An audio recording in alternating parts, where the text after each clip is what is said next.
My son-in-law left the house every night at 3 a.m. My daughter thought he was cheating. She asked me to follow him. I drove after him and saw him meeting with a person in black. They exchanged an envelope. When I opened his car later, I found photographs of our house and a property layout. I'm glad you're here with me. Please listen to my story till the end and let me know which city you're listening from.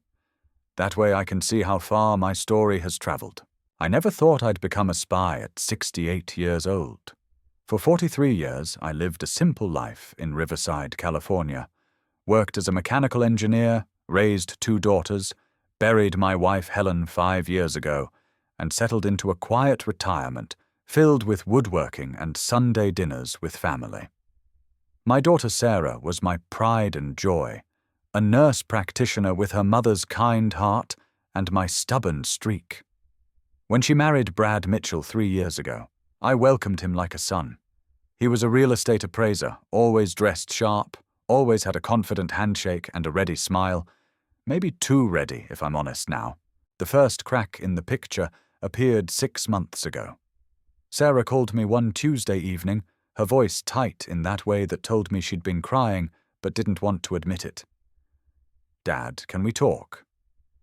She came over with wine she didn't drink and sat at my kitchen table, twisting her wedding ring. Brad had become distant, she said. He worked late, constantly, took phone calls in other rooms, and had started going to the gym at odd hours. The classic signs. She thought. An affair. She'd found receipts from restaurants she'd never been to, noticed unexplained cash withdrawals. I wanted to dismiss it as new marriage jitters. They'd only been married 3 years after all. But something in my gut twisted. I'd worked with enough people in my career to know when someone was hiding something. Brad had always been smooth, maybe too smooth, but I kept my suspicions quiet and told Sarah to communicate with him, give him the benefit of the doubt. She nodded, wiped her eyes, and left. I didn't sleep well that night. The pattern continued. Sarah called every few weeks, each time more distressed. Brad disappeared for hours at a time. He'd become secretive with his phone, password protecting everything. When she confronted him, he'd turn it around on her, accused her of being paranoid, controlling, unable to trust him. Classic deflection. I recognized it because I'd seen Helen's sister's husband do the same thing before he drained their bank account and ran off with his secretary. That was 30 years ago, but manipulation has the same face in every generation. Then came the night that changed everything. 3 o'clock in the morning on a Thursday in late September. Sarah had installed a doorbell camera after a neighbor got robbed, and she'd been reviewing footage when she called me, panicked. "Dad, he leaves every night. Around 3 a.m. He's gone for an hour, sometimes 2, and comes back before dawn. What do I do? What could I say?" I told her I'd look into it. I told her not to confront him yet, and I told her something I never thought I'd say to my daughter. "I'll follow him." The next Wednesday, I parked my old Ford pickup 3 houses down from their place in the suburbs at 2:30 in the morning. The street was dead silent, just the occasional bark of a distant dog. I felt ridiculous, an old man playing detective in the dark, but I'd promised Sarah. At exactly 3:07, Brad's black Honda Civic backed out of the driveway without headlights. He flipped them on only when he reached the corner. My heart hammered as I followed at a distance, keeping 2 cars back like I'd seen in movies. He drove for 20 minutes, out of the residential areas and into an industrial zone near the old warehouse district. Every instinct told me to turn back, call the police, do anything but follow him into the darkness. But I kept going. He pulled into an empty lot behind a shuttered furniture store, and I killed my lights, parking behind a dumpster 50 yards away. A second car appeared within minutes, a grey sedan with tinted windows. A figure emerged, dressed in black from head to toe, face obscured by a hood. Brad got out, and they met in the middle of the lot like characters in a crime movie. I grabbed the old binoculars I kept for bird watching, my hands shaking. They talked for maybe 5 minutes, their body language tense and purposeful. Then the exchange. Brad handed over a thick envelope. The figure in black handed one back. No friendly handshake, no smiles, just business. They separated as quickly as they'd met. I ducked down as Brad's headlights swept past my position. I waited 20 minutes before I dared move, my mind racing. What was I supposed to tell Sarah? That her husband was meeting mysterious figures in the dead of night? That he was involved in something clearly illegal? But curiosity and fear pushed me to do something stupid. I crept to where Brad's car had been parked and found the driver's door unlocked, careless of him. I opened it with my heart in my throat. The envelope sat on the passenger seat. Inside, I found photographs. Dozens of them. All of my house. Different angles, different times of day. And underneath, a hand-drawn map of my property, every window marked, every door labelled, security camera positions noted. My blood ran cold. This wasn't an affair. This was something far worse. I sat in my truck in that empty parking lot for 30 minutes, staring at those photographs until my hands stopped shaking enough to drive home. My house, my property. Every angle documented like a military target. The map showed things even I'd forgotten about. The broken lock on the side gate, the window in the guest room that didn't quite close properly, the blind spot in my security camera coverage near the back porch. Someone had studied my home with professional precision, and that someone was connected to my son-in-law. Sleep was impossible. I locked every door twice, checked every window, and sat in my living room with the lights off, watching shadows move across my yard. Every sound made me jump, the house settling, branches scraping the roof, the refrigerator humming to life. I'd lived in this house for 37 years, raised my daughters here, mourned my wife here. Now it felt foreign and exposed, like someone had stripped away its walls and left me vulnerable. By sunrise, exhaustion and fear had transformed into something else. Cold, calculated anger. How dare he? How dare Brad involve my daughter in whatever scheme he was planning? How dare he map my home like prey? I made coffee with hands steadier than they'd been hours before, and forced myself to think like the engineer I'd been for 4 decades. Problems have solutions. Threats require analysis. I needed information before I could act. I couldn't tell Sarah. Not yet. She was already fragile from suspecting an affair. How could I tell her the truth was worse? That her husband was planning, what? A robbery? Something violent? The photographs showed no people, just property. Maybe I was jumping to conclusions. Maybe there was an explanation. But 30 years of engineering had taught me that when evidence points in one direction, following it usually leads to truth.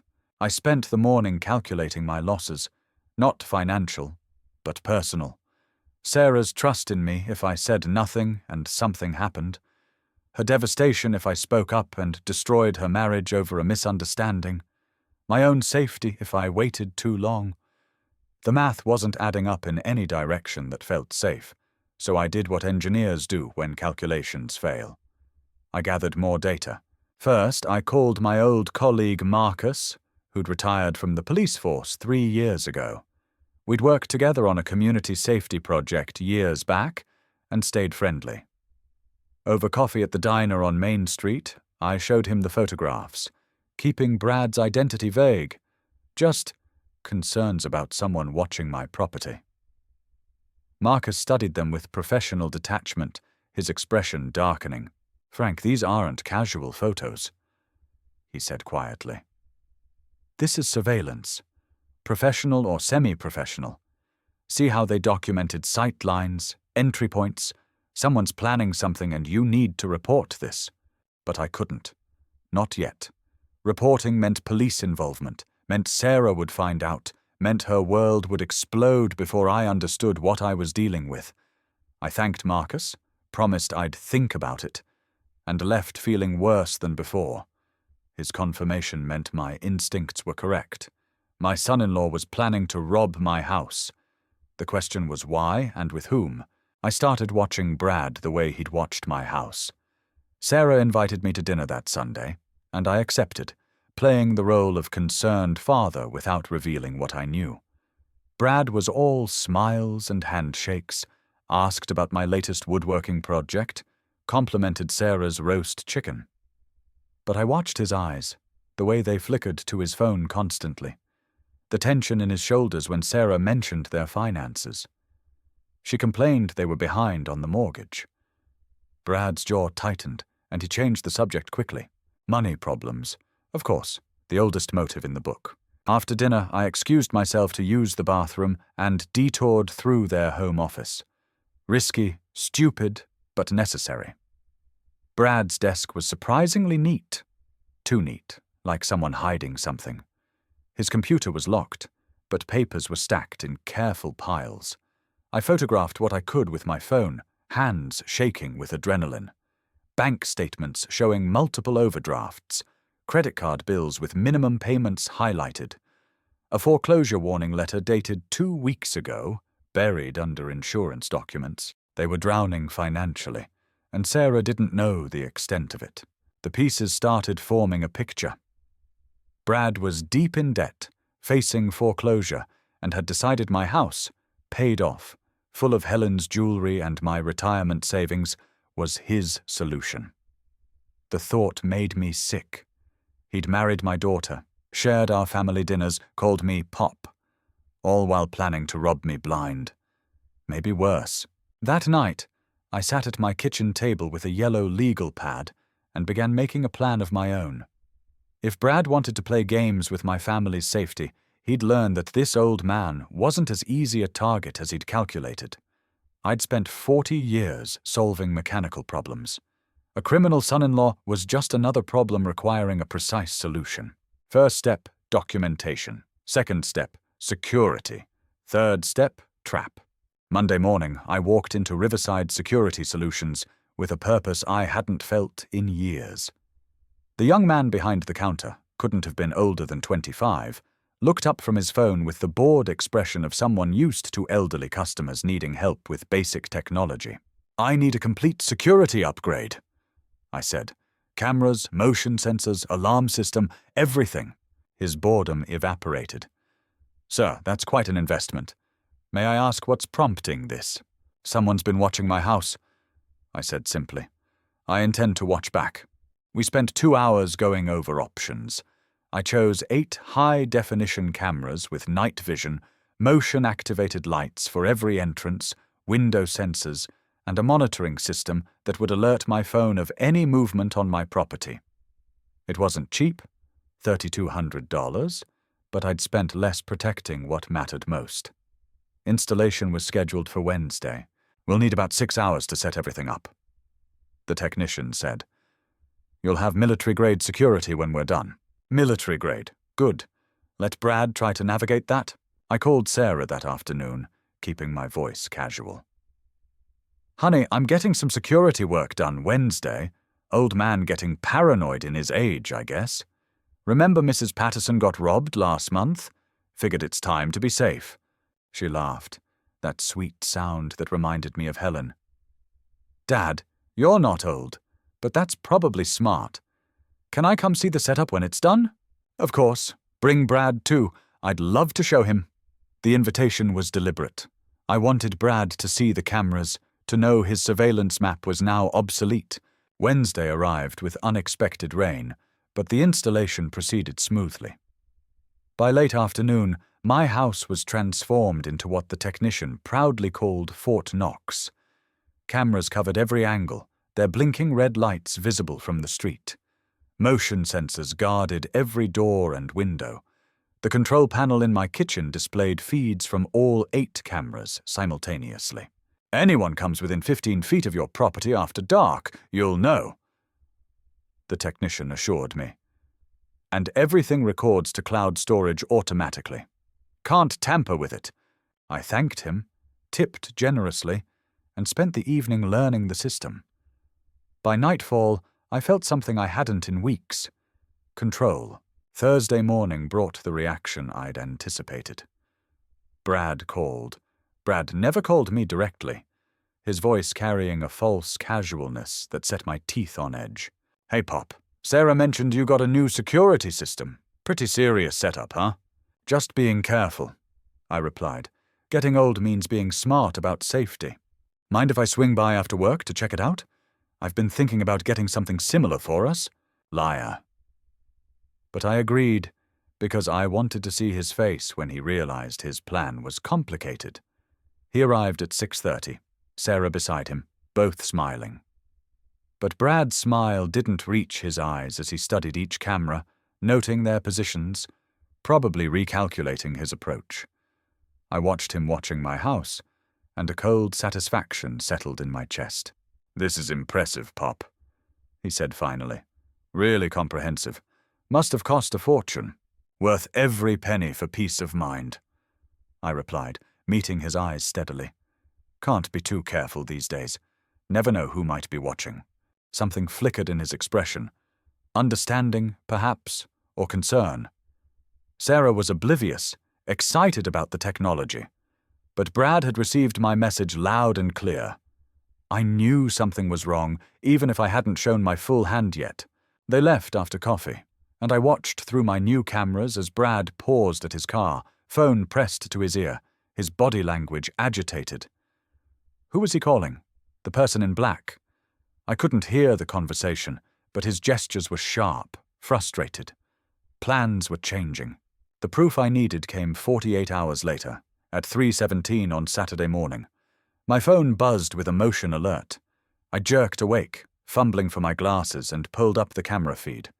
2 figures moved along my back fence line. One I recognized as Brad's silhouette, the other the person in black from the parking lot. They were pointing at the cameras, their discussion clearly heated. Brad gestured wildly. The other person shook their head firmly. I recorded everything, my heart hammering. They circled my property for 20 minutes, studying my new security setup before leaving in separate vehicles. I downloaded the footage to 3 separate drives and emailed copies to an account I'd created just for this purpose. Now I had proof. Brad and his accomplice were actively casing my home despite the security upgrades. This wasn't paranoia or misunderstanding. This was a criminal conspiracy, and my son-in-law was at its center. The question was no longer if I'd act, but how completely I would dismantle his scheme and protect my daughter in the process. Sunday morning, I drove to Marcus's house with copies of everything. The photographs I'd found in Brad's car, the security footage of him casing my property, the financial documents showing his desperation. Marcus sat at his kitchen table, studying each piece with the methodical attention he'd brought to 30 years of police work. "Jesus, Frank," he muttered. "This is your son-in-law?" "Was," I said quietly. "He stopped being family when he started planning to rob me." Marcus nodded slowly. "You've got enough here for a restraining order, maybe arrest on conspiracy charges, but—" He paused, choosing his words carefully. "If you go to the police now, you'll need to tell Sarah everything, and she's going to be devastated. You prepared for that?" I wasn't, but I couldn't wait for Brad to escalate. "What do you suggest?" "Document everything. Make copies. Store them with someone Brad doesn't know. Then confront him, privately. Let him know you're aware of his plans and that any move against you or your property will result in immediate police involvement and evidence that will destroy him." Marcus leaned back. Sometimes the threat of consequences is more effective than the consequences themselves. Give him a chance to walk away. It was sound advice from a tactical perspective, but it required something I wasn't sure I possessed. The ability to face down a man planning to rob me while keeping my anger controlled. Still, Marcus was right. A strategic confrontation might end this without completely destroying Sarah's world. I spent Monday preparing. I stored copies of all evidence with Marcus and my attorney, Margaret Chen, who'd handled Helen's estate. Margaret wanted to go straight to the police, but I convinced her to wait. If he walks away, Sarah can divorce him quietly and rebuild. I argued. If this goes criminal first, It'll define the rest of her life. Tuesday afternoon, I called Brad directly. We need to talk. Tonight. My house. Come alone. The silence on the other end stretched long enough that I thought he'd hung up. Then, what's this about, Pop? You know exactly what it's about. 8 o'clock. Don't be late. He arrived at 7:55, parking in my driveway with the engine idling for a full minute before cutting it. I watched through my camera feeds as he sat in his car, probably debating whether to run. Finally, he emerged, walking to my door with the false confidence of a man who still thought he held cards worth playing. I let him in, gestured to the kitchen table where I'd laid out printed copies of the surveillance photos, the financial documents, and stills from my security footage showing him and his accomplice. His face went pale, then red, then carefully neutral. Interesting collection, he said, attempting casual dismissal. What's your point? My point, I said, keeping my voice level, is that I know you're planning to rob my house. I know you're drowning in debt. I know you've been meeting with an accomplice to plan it. And I know that if you take one more step toward executing your plan, I will hand all of this evidence to the police and ensure you spend the next decade in prison. Brad's mask cracked. You don't understand the pressure I'm under. I don't care. I cut him off. You married my daughter. You sat at my table. You called me Pop. And all the while, you were mapping my home like a target. So here's what's going to happen. You're going to walk away from whatever plan you've made. You're going to stop meeting your accomplice. You're going to get legitimate help for your financial problems, counseling, bankruptcy, whatever it takes. And if I catch even a hint that you're still pursuing this, I will destroy you. His jaw clenched. Sarah will never believe you. She loves me. Sarah will believe evidence, but I'd prefer not to break her heart if you do the right thing. I stood, signaling the end of the conversation. You have 24 hours to decide. Walk away clean or face consequences you can't imagine. He left without another word, but the look in his eyes worried me. It wasn't fear or shame, it was calculation. A cornered animal trying to figure out its next move. The response came faster than I expected. Wednesday evening, as I was reviewing security footage, a brick crashed through my front window, wrapped in paper. My heart seized as I called 911, then carefully unwrapped the note. Back off, old man. You have no idea what you're dealing with. The police came, took reports, photographed the damage. I showed them the note, but not the context, claiming it was random vandalism. The officer looked skeptical, but couldn't prove otherwise. After they left, I sat in my living room surrounded by broken glass, shaking with rage and adrenaline. Brad had chosen escalation over retreat. Fine, so would I. But first, I needed rest. The confrontation and subsequent threat had drained me more than I'd admit. I spent the next 2 days barely leaving my house, recovering my strength and steel resolve. This was far from over. Friday afternoon, my doorbell rang. I checked the camera feed and saw Brad's accomplice, the figure in black, now visible in daylight as a woman in her 30s, sharp-featured with cold eyes, wearing business casual clothing like someone who'd just left an office job. My security system had already started recording. I opened the door with the chain still latched. Can I help you? Mr. Hartley. Her voice was smooth, professional. My name is Nicole Foster. I'm a friend of Brad's. I think we need to talk about the misunderstanding you're having. There's no misunderstanding, and I don't talk to strangers who throw bricks through windows. Her smile didn't waver. That was unfortunate and not authorized. Brad acted emotionally. But let's be reasonable adults here. You're a smart man, an engineer, Brad tells me. You understand cost-benefit analysis. She gestured to my porch chairs. 5 minutes of your time could save everyone a lot of trouble. Every instinct screamed to slam the door, but curiosity and the security of my recording system made me remove the chain and step onto the porch, leaving the door open behind me. Talk. Nicole settled into a chair like we were discussing garden plans. Here's the situation. Brad owes some people money. serious people, the kind who don't accept excuses. He made a promise to them using collateral he shouldn't have, specifically information about your property and assets. Now he's in a bind. She leaned forward. But you can help him. And yourself. How generous of you to think of my welfare, I said dryly. I'm serious, Mr. Hartley. Brad needs $50,000 by the end of the month, or things get very bad for him. And probably for Sarah, too.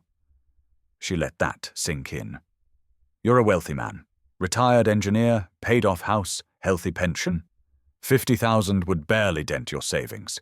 Consider it an investment in your daughter's safety and happiness. So it was extortion now. Brad had graduated from planned robbery to outright threats. Let me make sure I understand.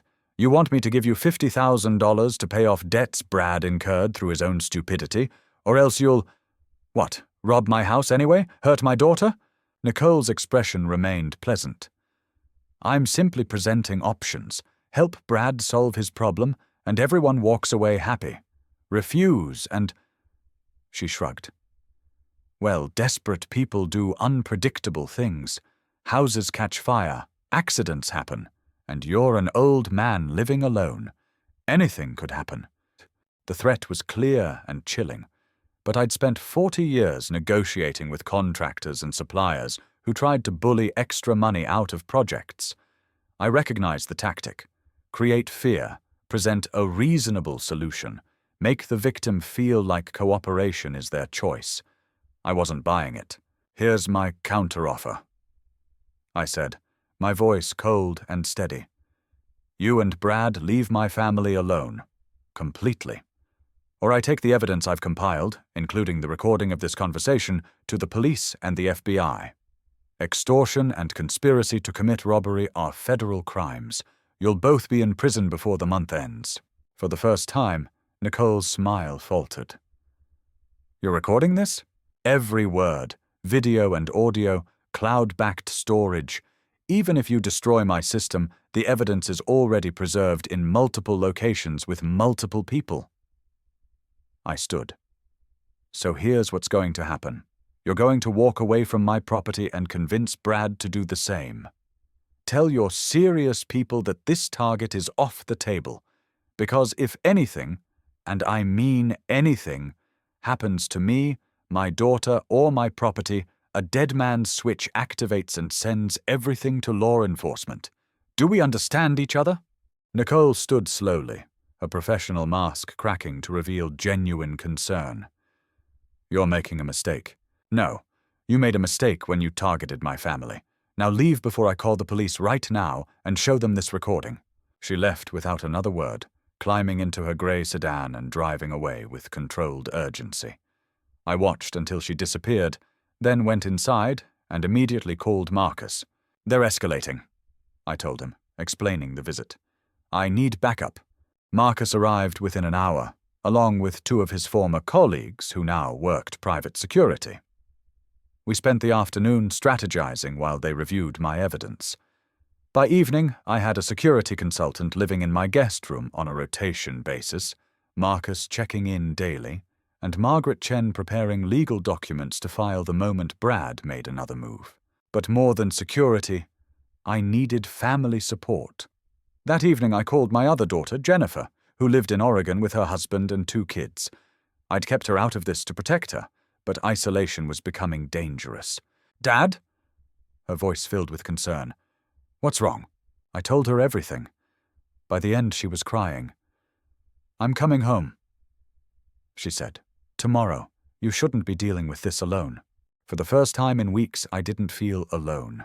Jennifer arrived Saturday morning with her husband, Tom, a former Marine who took one look at my security setup and nodded approval.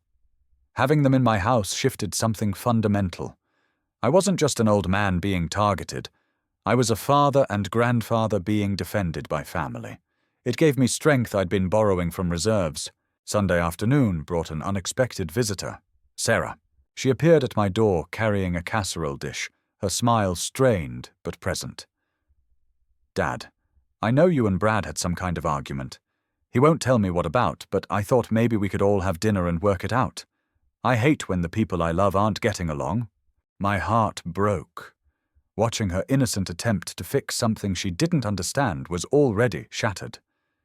Jennifer emerged from the kitchen, saw Sarah, and her expression hardened with protective anger. Sarah's eyes widened. "Jen, what are you doing here?" "Supporting Dad," Jennifer said carefully. "Sarah, we need to talk."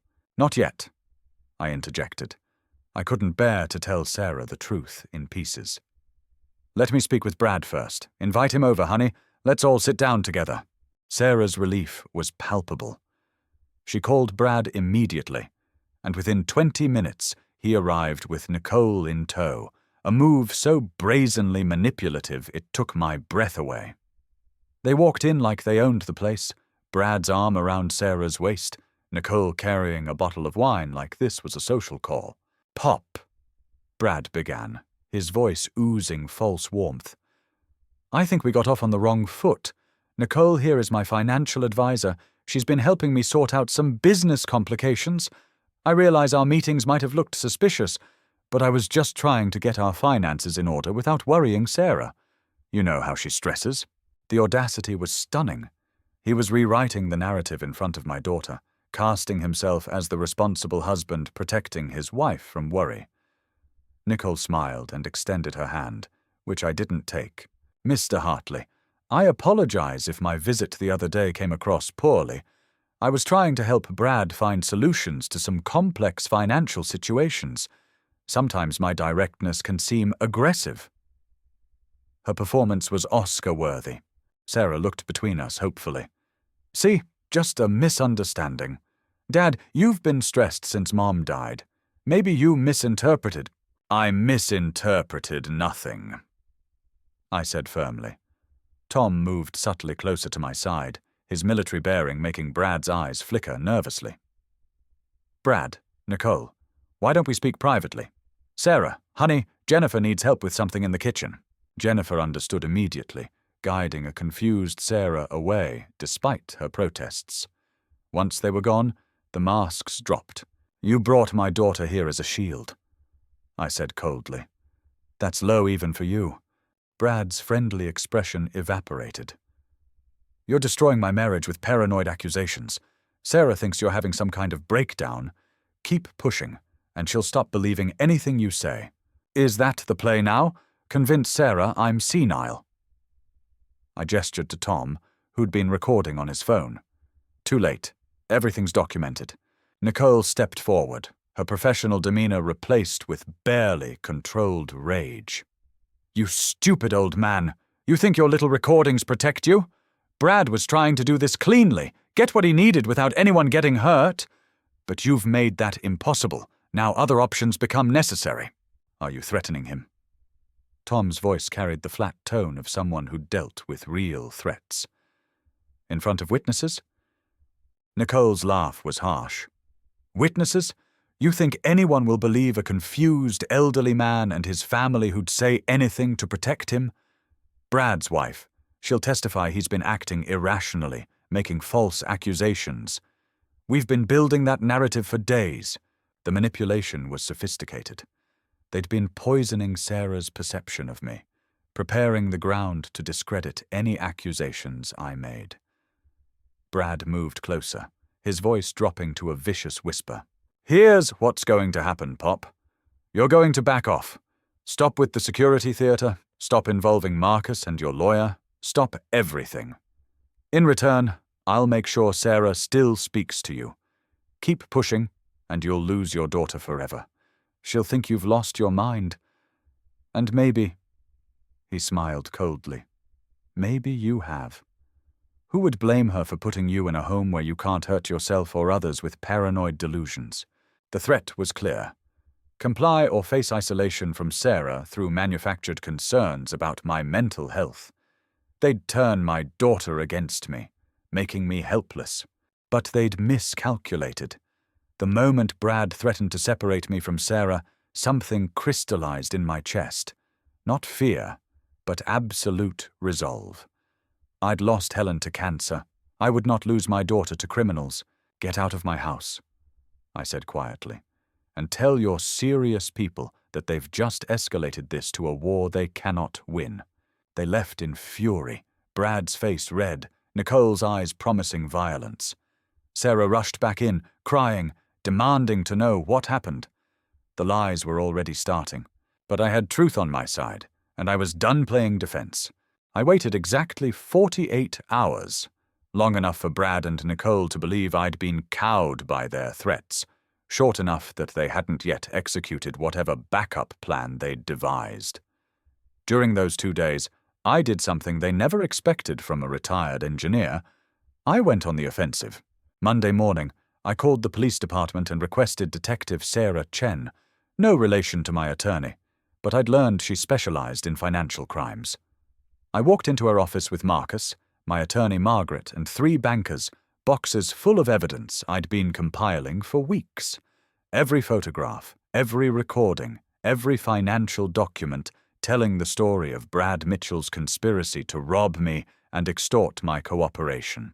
Detective Chen was a woman in her 40s with sharp eyes that missed nothing. She spent 3 hours reviewing the evidence, occasionally pausing to ask clarifying questions. When she finished, she sat back with an expression somewhere between impressed and disturbed. "Mr. Hartley, this is exceptionally thorough documentation. You've essentially built the entire case for us." She tapped the recording of Nicole's extortion attempt. "This alone is enough for arrest warrants. But you mentioned there's a meeting planned?" This was the crucial part. "I received a text from Brad this morning. He wants to make things right and asked me to meet him and his business partner tonight at my house to discuss a fair arrangement for everyone. It's a setup. Probably one last attempt to intimidate me into paying them off. Or worse," Marcus added grimly. "They've escalated before. No telling what they might try." Detective Chen nodded slowly. "What are you proposing? Let them come. Wire my house for police surveillance. Catch them in the act of extortion, conspiracy, whatever they reveal. Get everything on record so thoroughly they can't weasel out in court." I leaned forward. "But more importantly, I need my daughter there to see the truth. Brad's been poisoning her against me, making her think I'm paranoid or senile. She needs to see who she married." Margaret objected immediately. "Frank, that's dangerous. Putting Sarah in potential harm." "Sarah's already in harm," I interrupted. "She's married to a criminal. The longer she stays blind to it, the more danger she's in. She needs to see this herself, or she'll never believe it. Never leave him. Never be truly safe." The detective considered this carefully.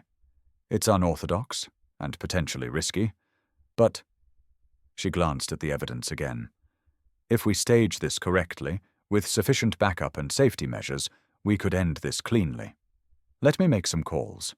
By 6 that evening, my house was quietly surrounded by plainclothes officers in unmarked vehicles.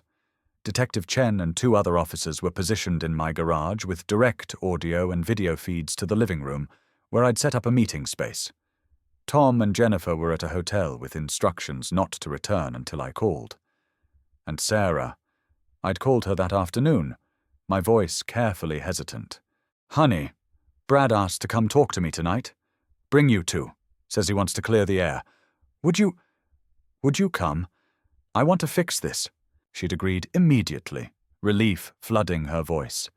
She had no idea she was walking into the exposure of her husband's true nature. They arrived at 7:30. Brad was dressed casually but expensively, projecting confidence. Nicole accompanied them again, carrying a leather briefcase like this was a business negotiation. Sarah walked between them, looking between Brad and me with hopeful anxiety.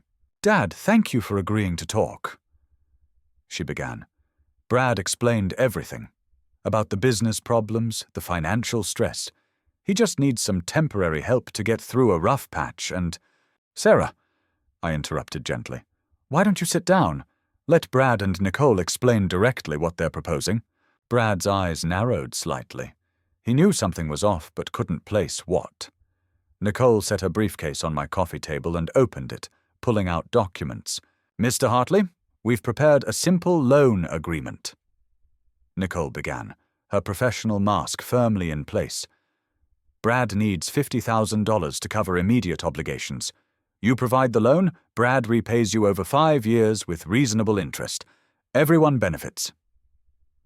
She slid papers across the table. I didn't touch them. And if I refuse? Nicole's smile tightened. Then we revisit the conversation about how difficult life can become for isolated elderly people. Sarah's head snapped toward Nicole. "What does that mean?" "It means," Brad said, his voice hardening as he abandoned pretense, "that your father needs to stop being stubborn and help his family. We're desperate here, Sarah. You don't know how bad our situation is." How bad your situation is?" I corrected. Sarah knew nothing about the foreclosure notice, did she? The credit card debt? The gambling losses? I pulled out copies of the financial documents I'd stolen from their office. "Or the fact that you've been planning to rob my house for months." Sarah's face went white. "What?" Brad stood abruptly. "That's insane." "Is it?" I produced the surveillance photographs from my briefcase. "These were in your car. Photos of my house, Brad. Detailed plans of entry points. Meeting with Nicole at 3 a.m. to plan it." I played the recording of Nicole's extortion attempt. Her voice filled the room. "Houses catch fire, accidents happen, and you're an old man living alone?" Sarah was shaking, staring at Brad with dawning horror. "Tell me he's lying. Brad, please, tell me this isn't real." Brad's composure shattered. "You don't understand the pressure. These people I owe money to, they'll kill me. I had no choice. Your father has money sitting in accounts he doesn't need. So you were going to rob him?" Sarah's voice cracked. Nicole made a move towards the door. "This conversation is over. No one's leaving," Detective Chen said, emerging from the garage with 2 uniformed officers. "Nicole Foster, Brad Mitchell, you're under arrest for conspiracy to commit robbery, attempted extortion, and criminal threats." The room exploded. Brad lunged toward me, screaming incoherently about betrayal. Officers restrained him as he thrashed. Nicole stood frozen, calculating escape routes that no longer existed. Sarah collapsed into a chair, sobbing. As they read Miranda rights and handcuffed Brad, he locked eyes with me. "You've destroyed everything," he spat. "No," I said quietly. "You did that yourself. The trial took 4 months to reach court, but the outcome was never in doubt. Brad and Nicole had made every mistake possible, documented their conspiracy, made threats on recording, involved multiple witnesses. The prosecution built their case on the mountain of evidence I'd handed them, and Brad's attorney couldn't find cracks in testimony that was simply factual documentation of criminal activity. I attended every day of the trial, sitting in the gallery with Jennifer, Tom, and Marcus. Sarah sat separately, her face a mask of devastation as she listened to the prosecution dismantle the man she'd thought she'd married. The evidence was overwhelming. The surveillance photos, the recordings, the financial trail showing Brad had already sold information about my property to a burglary ring in exchange for $5,000, with promises of more after the robbery. He'd gambled away their mortgage payments, maxed out credit cards, taken loans from dangerous people, and decided robbing his wife's father was easier than facing his own failures. Nicole's involvement was even more extensive than I'd known. She was the organizer of a sophisticated home invasion ring that targeted elderly homeowners using people like Brad, those with family access and financial desperation, to provide inside information. My house would have been their 7th successful robbery. The other 6 victims testified, their stories heartbreaking. Violated homes, stolen family heirlooms, trauma that changed them forever. Brad took the stand in his own defense, a catastrophic mistake. Under cross-examination, he crumbled, trying to blame Nicole, then me, then Sarah, then his parents, then the economy. He claimed he'd never intended to hurt anyone, that the plan was just to borrow items he'd return eventually. The jury saw through every lie, their expressions growing colder with each excuse. The verdict came on a Friday afternoon in late March. Guilty on all counts. Brad, conspiracy to commit burglary, attempted extortion, criminal threats, fraud. 15 years minimum. Nicole, organized crime charges, multiple counts of conspiracy and burglary, accessory to violent crimes committed during previous robberies. 25 years minimum, no possibility of parole. When the judge read the sentences, Brad's legs gave out. Officers caught him as he collapsed, sobbing about how his life was over. I felt no satisfaction, only cold relief. Sarah wept silently beside Jennifer, mourning the death of her marriage and the betrayal of her trust. The aftermath extended beyond criminal proceedings. Sarah filed for divorce the day after the verdict, and Brad didn't contest it. She discovered he'd forged her signature on documents, stolen from her personal accounts, and lied about every aspect of their financial situation. Their house went into foreclosure. Brad had stopped making payments 6 months ago, gambling the money instead. Sarah moved back home with me temporarily while rebuilding her life, and I watched her slowly transform grief into determined recovery. The civil case followed quickly. My attorney Margaret Chen pursued Brad's assets, what little remained, and won a judgment for emotional distress, attempted theft, and damages. It totaled over $300,000. Brad had maybe $5,000 in remaining assets. His parents, who'd believed his lies about me being the villain, refused to help once they saw the evidence. The judgment would follow him for life, garnishing any prison wages and any future earnings after release. Nicole's criminal network collapsed. 7 other accomplices were arrested, dozens of victims came forward, and the district attorney credited my documentation with breaking open a case they'd been investigating for 2 years without sufficient evidence. Detective Chen visited me personally to thank me, saying my engineering precision had made prosecution effortless. But the most satisfying consequence was watching Brad's careful facade completely disintegrate. In prison, he had no charm to deploy, no lies to tell, no one to manipulate. His cellmate, I later heard through Marcus's connections, was an elderly man's grandson serving time for assault. Brad's first month was reportedly very difficult.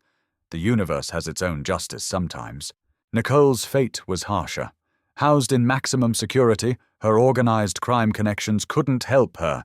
Several cooperating witnesses testified against her in exchange for reduced sentences, and her reputation as a reliable criminal partner was destroyed. She'd spent decades in prison, her sophisticated operation reduced to a cautionary tale in criminal justice classes. 6 months after the verdict, I received a letter from Brad's prison. He'd written asking for forgiveness, claiming he'd found God and wanted to make amends. The letter was self-pitying, full of excuses and requests for me to ask Sarah to visit him. I read it once, then burned it in my fireplace. Some bridges once burned should stay ashes. Sarah needed no convincing. She'd changed her name back to Hartley, attended therapy weekly, and started dating a teacher she'd met at a community volunteer event, a kind man who Brad's opposite in every way. She'd learned hard lessons about trust and red flags, but she'd survived. More than survived, she'd grown stronger. As for me, I upgraded my security system one final time. Not from fear, but from principle. My home had been violated in planning, if not execution. I ensured it would never be vulnerable again. The cameras stayed. The motion sensors remained. But I no longer watched them with anxiety, only calm awareness. I'd gone to war with criminals who'd targeted my family, and I'd won completely. A year after the trial, my life had transformed into something I'd never expected at 69 years old. Genuine contentment mixed with hard-won peace. The house that had once felt like a target now felt like a fortress of family warmth. Sarah had moved into her own apartment after 8 months with me, but she visited twice weekly for dinners I'd learned to cook from Helen's old recipe box. Jennifer came down from Oregon every other month with my grandchildren, who loved exploring Grandpa's spy house with all its cameras and technology. I'd even started dating, something I thought I'd never do after Helen. Margaret Chen, my attorney, had invited me to a charity fundraiser, and I'd met Dorothy, a retired librarian with Helen's quick laugh and her own well-developed sense of justice. We took things slowly. Two people who'd lived full lives and weren't in a rush. She understood what I'd been through. Her own daughter had divorced an abusive husband years ago. We bonded over protective instincts and grandchildren and Friday night movies. Sarah's recovery was the greatest gift. She threw herself into therapy, processed her trauma, and emerged with boundaries she'd never had before. The kind teacher, Robert, had become a steady presence in her life, patient, honest, financially stable, and adored by Jennifer's kids. They'd gotten engaged last month, and Sarah's smile when she showed me the ring reminded me of the daughter I'd known before Brad. She was finding herself again. My woodworking hobby had evolved into a small business. After the trial, several news outlets had covered the story of the engineer grandfather who dismantled a burglary ring, and I'd received interview requests and speaking invitations. I declined most, but accepted an invitation to speak at a senior citizens safety seminar. That led to consulting work with a home security company, designing better systems for elderly homeowners. I was busier in retirement than I'd been while working, but it was purpose-driven activity that helped others avoid what I'd faced. The house itself had become a symbol. My upgraded security system had been featured in a trade magazine, and the company that installed it used my home as a demonstration model for potential clients. I'd earned enough from consulting fees to renovate the kitchen, something Helen had always wanted, and the guest room where Tom had stayed was now a proper space for grandchildren's visits, painted cheerful yellow and stocked with toys.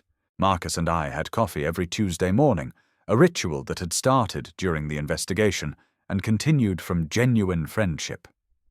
He'd introduced me to his book club, where I was the only man among 7 sharp-witted retired women who kept me intellectually engaged and occasionally set me up on disastrous blind dates before I met Dorothy.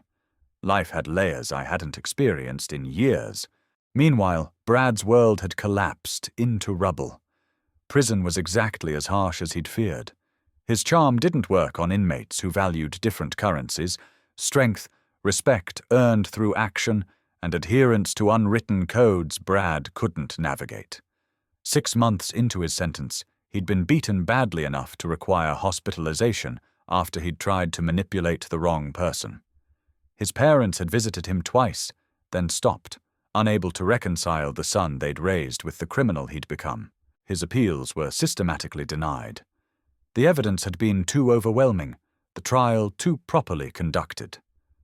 His attorney had argued entrapment, but the judge dismissed it easily. Police hadn't created the conspiracy, merely documented it. Brad was exactly where he belonged, and the system had worked precisely as intended. Nicole's fate was worse. Maximum security meant isolation, violence, and the complete dismantling of her identity as a sophisticated criminal organizer. Her network had been gutted, her former associates either imprisoned or turning witness against her. She'd tried to appeal, claiming prosecutorial misconduct, but with 7 victims testifying to similar patterns and methods, her appeals were rejected within months. She'd spend her prime years and elderly years behind bars, her intelligence and organizational skills wasted on surviving in an environment that crushed people like her daily. The civil judgment I'd won had been partially satisfied by seizing and selling Brad's car, his watch collection, and other personal property. It totaled $11,000, a tiny fraction of what he owed, but I donated it to a victims' assistance fund. The money meant nothing. The principal meant everything. I'd learned Brad had tried writing to Sarah multiple times from prison. She returned every letter unopened.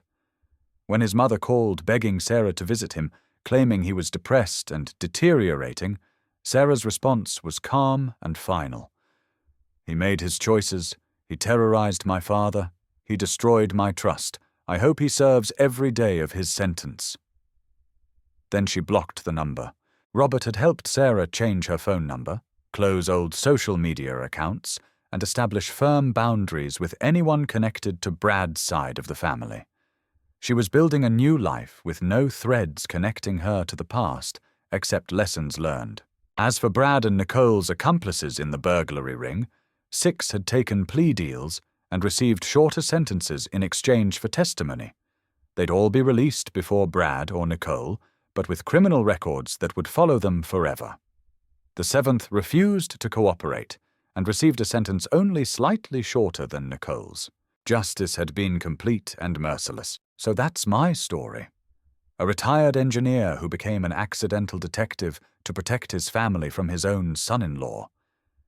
Sometimes I still wonder what would have happened if I'd ignored those first warning signs, dismissed Sarah's concerns about Brad's late-night absences. Would he have robbed me? Would it have turned violent? What would you have done in my place? Would you have confronted the threat immediately or gathered evidence like I did? Would you have told your daughter the truth earlier or tried to protect her from it as long as possible? I'd love to hear your thoughts in the comments, and if you found this story compelling, please subscribe to my channel. I share other true stories about family, justice, and the unexpected challenges life throws at us in our later years. Sometimes the most dramatic chapters of our lives come when we least expect them. Thank you for listening. Stay safe, trust your instincts, and never underestimate what a determined grandparent will do to protect their family.